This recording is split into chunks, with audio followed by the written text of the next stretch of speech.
Islam might be.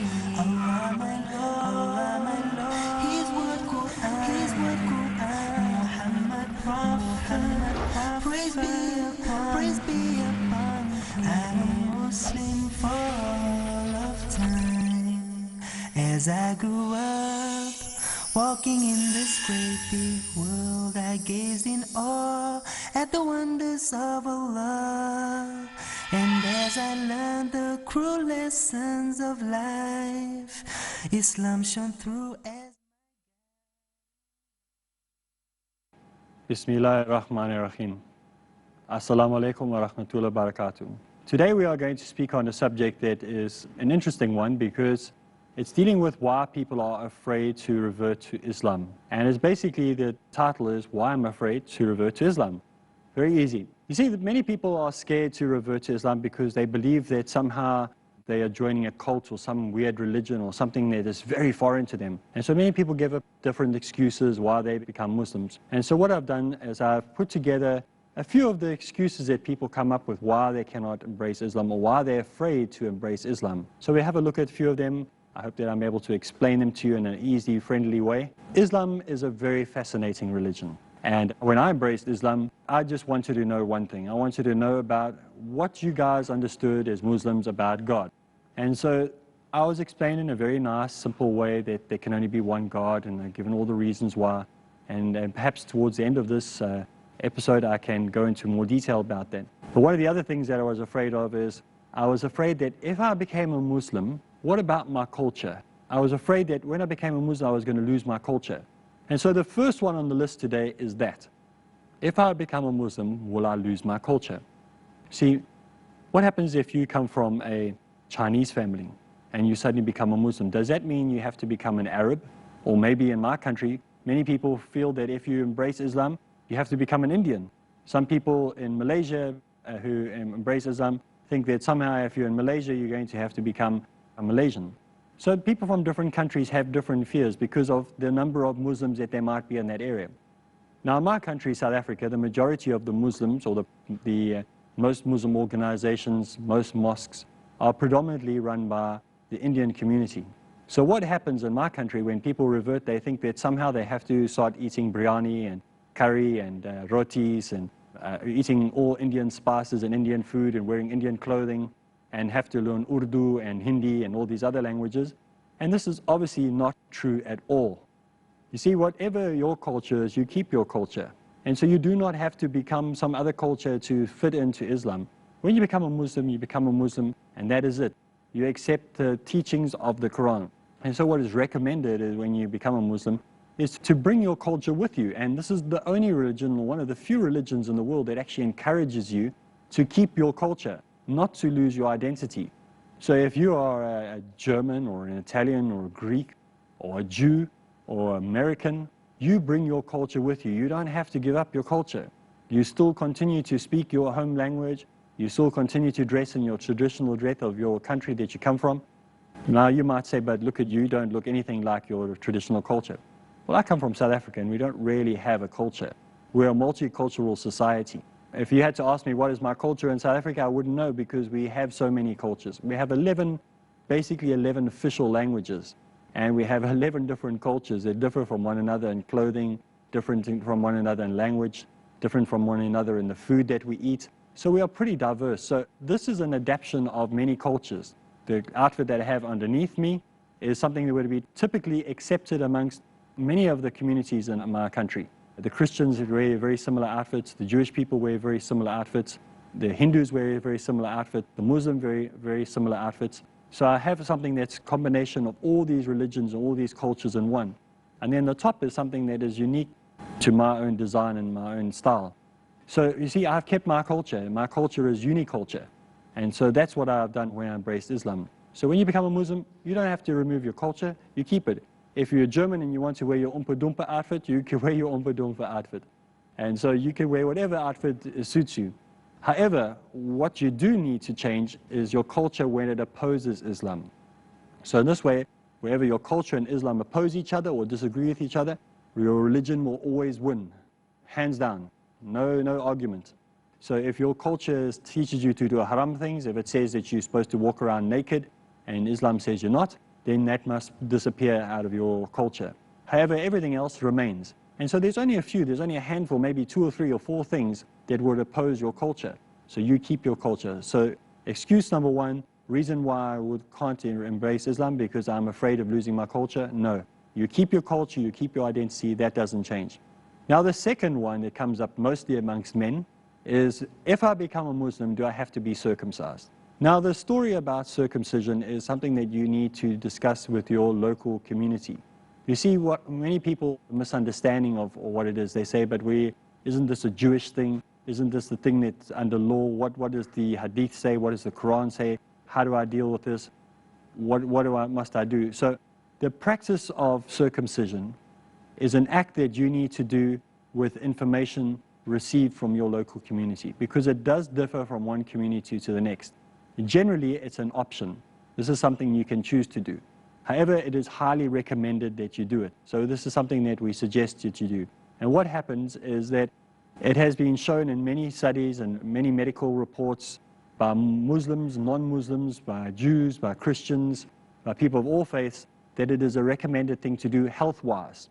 Because what happens, a lot of contaminants and bad odors and things like that build up around the foreskin area, so that needs to be, it's better if you do have one, make sure you wash properly, but if it's better to have it removed. And so this is something, again, that you need to do carefully. It's also known to carry germs and things like that with sexually transmitted diseases. So the best thing to do is to have it removed. And so it is highly recommended, but it is not a law, it's not forced. You're not forced to do it. So if this is going to prevent you from becoming a Muslim, then don't worry about it. You do it when you're ready. Many people ask me, they heard that it's a law and that you have to have it done. As far as I understand it, and I may be wrong, and that's why I said you should speak to your local community about it to see what your area feels about it. But generally, from what I understand, it's something that you can choose to do. I personally would recommend that you have it done. I recommend that it's quite a painless exercise. It's not going to be something that you're going to have excruciating pain over. It's a very simple operation. It's done relatively cheap in all countries in the world. And it's something that if you have marked yourself, and this is something that we find in the Old Testament of the Bible. If you're a Christian and you're worrying about this, the Old Testament said that this is a sign between you and your God. And so this is something that we need to do. We see that even Jesus in the New Testament, he was circumcised. And so this is passed on right through to the Quran, that it is recommended that we do this. So this is something that we find in the Old Testament, New Testament, and the Last Testament. So as a step in your faith, have it done. And this is my recommendation. The third reason that many people say that they are afraid to revert to Islam is that they say that they don't know how to speak Arabic. And so if I don't know how to speak Arabic, how am I going to become a Muslim? Now, the amazing thing about Islam is that it's a religion of gradualism. And what this means is everything is taken step by step, slowly, one step at a time, slowly but surely. So there's no rush for anything. Now, the Quran was revealed in Arabic and was the language that Allah, God, chose to give the Quran, and he was going to give his revelation this time in Arabic. And so what he did, he revealed it to mankind in Arabic. Now, we believe that the other scriptures that were given to mankind were revealed in other languages. And Allah chose different languages that he was going to reveal his word to mankind through the different prophets in those languages. So we can't argue and we can't say, why did he do it or why didn't he do it? This we will never know. This is what Allah decided. And so the language that the Quran was revealed in was Arabic.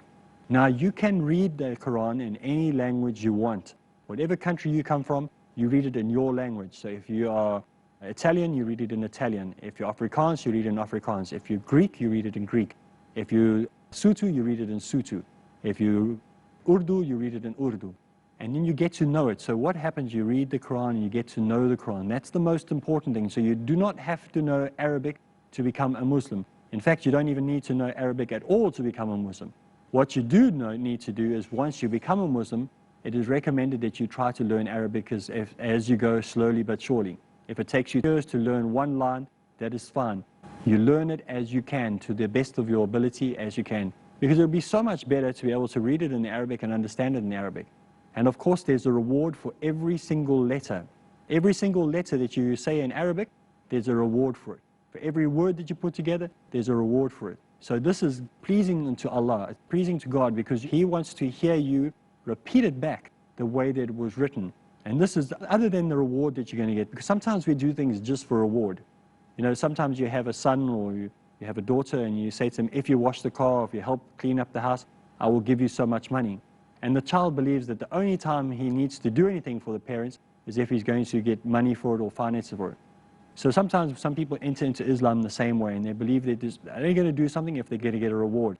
And it's almost as if they keep a pen and paper and they mark all the good things they do on the one side and all the bad things they do on the other side. We must get out of that mentality. That's not the right mentality to have. The right mentality to have is to do it because you want to do it, because it's the right thing to do. And so when it comes to learning Arabic, we do it not because there's a reward in it, not because there's so many points that we can get for it, but because it's the right thing to do, because we want to get to know it. And I am not a very good person when it comes to Arabic. I've taken a very long time to get to know it. So what I'm saying to you, take it stage by stage, step by step, learn it, get to understand it properly, learn to pronounce each word correctly. It's better to take a little bit longer and learn to say the words correctly than sound like some higgledy-diggledy mixed up slang language that you got, because each word is powerful. Alhamdulillah. Learn each word properly. Assalamu alaikum. Learn to say each word properly so that when you pronounce it, when you speak to people, it's good. But you don't have to speak Arabic before you become a Muslim. And you don't have to have the fear of that if you become a Muslim and you can't speak Arabic, that you're not a Muslim. So make sure that you learn the Quran properly and learn the translation properly, learn to pronounce each word properly. When you study the Quran, make sure that you understand the terminologies and everything that's been said. And so that is the most important thing that you need to do when it comes to the Quran. Learn it, understand it, love it. You know, so few people know how to apply the Quran to their day-to-day life, even Muslims. And so what you need to do, especially if you're worried about becoming a Muslim because you don't know how to read Arabic, when you do, learn to apply that into your life. Even when you learn the English, learn each thing off and understand it. We're going to take a short break. When we get back from the break, we'll continue with reasons why people say they can't become Muslims. Walking in this great big world, in this great big world, I gazed in awe. Bismillah ar-Rahman ar-Rahim. Assalamu alaikum wa rahmatullahi wa barakatuh. Welcome back. In this first part, we spoke about how people are afraid to convert to Islam, and they have different reasons why they're afraid. You know, one was that they're afraid of losing their culture. Second one was they're afraid of circumcision. Do they need to be circumcised, or can they be circumcised or not circumcised? And the third one is they don't speak Arabic, or they don't understand Arabic. So we're going to look at now at the fourth reason that people give why they're afraid to convert to Islam, or the reasons why they give that they cannot convert to Islam. And that is because they feel pressure from their parents or their friends or society. What will my friends say? What will my parents say? What will society say when they find out that I reverted to Islam? Well, first of all, the only one that you should really fear is Allah Ta'ala. Your fear should be the fear of God, not the fear of what your parents say or friends say or your society says. However, after saying that, you also need to use a certain amount of wisdom. Now, if you are 16 years old or 12 years old or 13 years old, I've had people who have reverted when they're living at home and they are 13 years old. Now, they can't really go up to their parents and say to their parents that they are Muslim, because their parents will scold them, or maybe they'll throw them out of the house or put unnecessary pressure on them or stop their allowance or whatever it might be. So we recommend that the child takes his time. And what we say is, like, leave it at least a year. So let the parents see that there's a change in you. Let the people around you, your friends, your family, your society around you, see there's a change in you.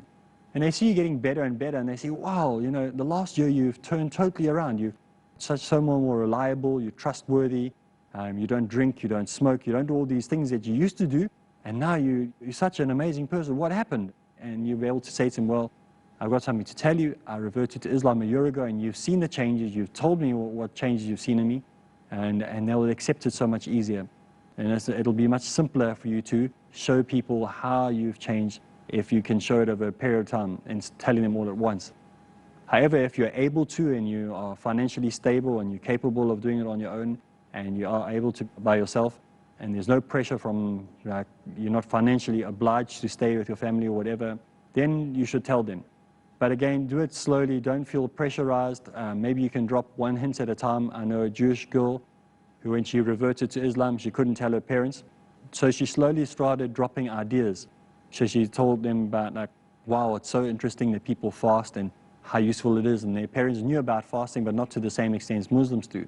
And so she got them used to the idea that fasting was a good thing. Then she spoke to them and she told them how giving money to the charity and to poor and sick was a good idea. And then they bought into the idea and they also agreed that it was a good idea. And so what she did, slowly but surely, she introduced them to the ideas of Islam. And so when she eventually came and told them that she was a Muslim, they said, yeah, they figured that out a long time ago. So it was, parents are not stupid, they understand these things. So sometimes when you come out of your closet as a Muslim, many people already know that you've been a practicing Muslim for quite a while. So you can get them used to it slowly but surely. So do it slowly, don't be afraid, have faith, have trust in Allah. Remember, the most important person that should know you're a Muslim is Allah. So that's the one that most important being that must understand, should I say, is Allah. So that's what you should do. Make sure that He is happy with you. And remember, take it slowly. There's no rush. You've got your whole life. And if Allah allows you to live that long, you've got your whole life. You've got 20, 30, 40 years to come up with the information. And for me, I obviously immediately told everybody, but other people, you can take your time, so don't rush it. So that shouldn't be a reason that you shouldn't embrace Islam.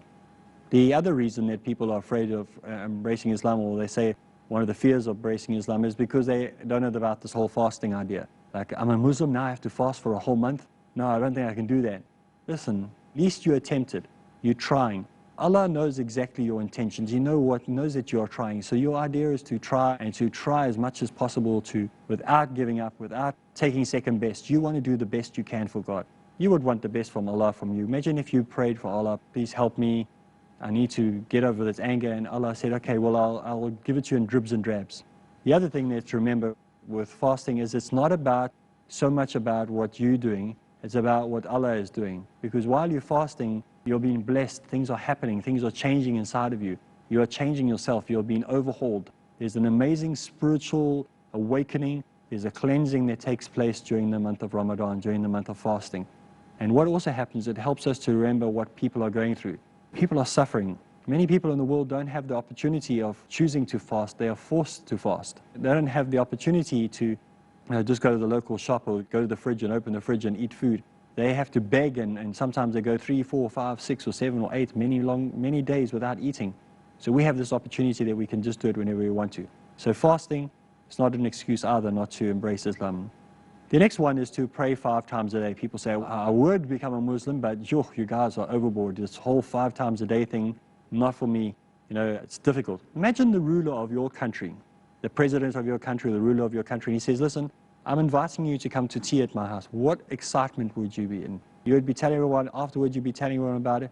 Now imagine Allah Ta'ala, the creator of the universe, is saying, you can come before me 5 times a day and you can talk to me. I want to listen to what you have to say. I care about you. Come, sit as you are. I'm prepared to listen to everything you have to say. And I'm prepared to answer what you ask for. This is amazing. This is the most amazing honor that we've been given. But again, it's gradualism. If you can only do it once a day, do it just once a day. And then slowly but surely build it up to twice or 3 or 4 times a day. Imagine your best friend and you only spoke to him for 1 minute a day. Or imagine your wife, you only spoke to her 1 minute a day. Try and build it up to 2, 3, 4, 5. 24 minutes of the 24 hours that you've been given is to spend with Allah. So imagine only 24 minutes or 24 hours. You can do it. So you start doing it slowly, just practice it. Don't let it be something that keeps you away from Islam. You start slowly, do your best you can do. Take it from stage to stage. You go gradually. Gradualism. You can do it, I know you can. And then the final way that I want to talk about that many people give is why they can't embrace Islam is they say that I'm going to have to change my ways. I'm going to have to change the way I behave. I'm going to have to change the way I do things. You listen, you're right. It is going to be tough. Changing your ways is not going to be easy because there's something that has to change. There's a whole change in your being that will transpire. If you sincerely came to Islam for the right reason, you're interested now to become a Muslim and you want to become a Muslim, you've come from a point of sincerity. You love this religion of Islam. You love God and you want to come closer to Allah. And so the way that you come closer to Allah means that there has to be a change. That's how we should be as well as Muslim. There should be a 180-degree turn. We should turn 180 degrees and go in the opposite direction to what we're facing. But some people, they do a 360-degree turn and they go back to exactly where they started. As a Muslim, you want to change. And so this change as well is going to take place slowly. If you come to Islam and you're still smoking and you're still swearing and you're still womanizing, these things will change stage by stage, step by step. And so what you do is you bring each of these things before Allah and you say to Allah, listen, I want to change. I don't like the way my life is. I want to get rid of these things, and one by one you can change them. So you program yourself, you resector yourself, stage by stage, step by step. So one of the most important things that you see from this that we've spoken about today is that religion is a religion of gradualism, especially the religion of Islam. We take it step by step. We don't expect you to change overnight. You don't need to change overnight. It's something that will take place. There's a period of grace where you have a chance to change. Remember that when you embrace Islam, when you become a Muslim, if you are thinking, I don't think I'll become a Muslim because of these excuses, I've answered them today. But if you're thinking of becoming a Muslim today, I've got something good news for you.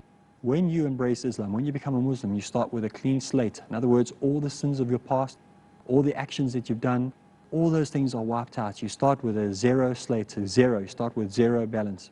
So if you make a few mistakes along the way, remember that you are far ahead of everybody else. And also it says that every good deed you do will be multiplied. So for every good thing that you do, it will be multiplied. So don't worry about making mistakes in the beginning. All the good deeds you do are going to be multiplied. And so you have a head start above all those other people that are in front of you that have been Muslims for years or been born Muslims. So you have a head start, so make the most of it. Do the best you can. Don't worry about if you make a mistake here and there. As long as you're improving, as long as you realize these are mistakes and you start heading forward. So the excuses that people give for not being a Muslim, many of them are invalid. You can make a difference. You can be a better person. So let's just go through those points again quickly. People are afraid of, I'm afraid to convert to Islam for one. I'm afraid of losing my culture. No, you don't lose your culture. You keep your culture. Circumcision, it's optional. Don't know how to speak Arabic, you will learn as time goes by. You don't need to know Arabic before you become a Muslim. Pressure from friends and family and society, take it stage by stage. When you're ready to tell them, tell them. Fasting, again, stage by stage. Maybe just do 1 or 2 days. Praying 5 times a day, you'll get it. You'll figure out how to do it slowly but surely. And the last one was changing your ways. That will happen as well when you become a Muslim. Remember, Islam, a religion of gradualism.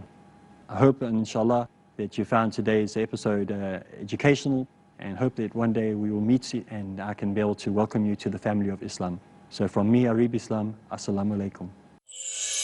I am a Muslim, Islam my deen, Allah my Lord.